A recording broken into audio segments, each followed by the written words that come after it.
Hey guys, আমি শিল্পী চলে এলাম আবারও আমার কালী পুজোর মিনি ব্লগ নিয়ে। হ্যাঁ, আমরা বাঙালি, দুর্গা পুজোয় আমরা যেরকম প্যান্ডেল হপিং করে থাকি, কালী পুজোয় সেটা করব না, সেটা তো হতেই পারে না, তাই না?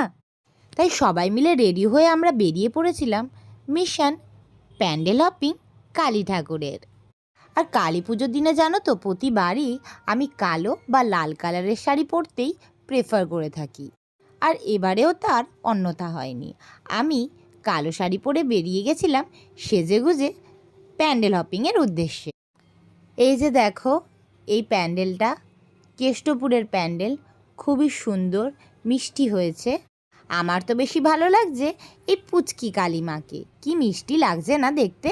আর কলকাতা মানেই ফেমাস ফাটাকেস্টের কালীমা, সেটা দেখতে যাব না তা তো হতেই পারে না। তাই কেষ্টপুরের পরে আমরা সবাই মিলে বেরিয়ে গেছিলাম মা ফাটাকেস্টের কালীকে দেখতে। দেখো, মায়ের মুখটা অপরূপ সুন্দর। মা সবার মঙ্গল করুক, মন থেকে কামনা রইল। ঠাকুর দেখে আসার পরে আমরা সবাই ড্রেস চেঞ্জ করে চলে গেছিলাম ছাদে বাজি ফাটাতে।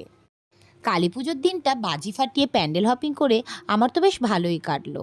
তোমাদের কেমন কাটলো সেটা কমেন্ট করতে ভুলো না কিন্তু।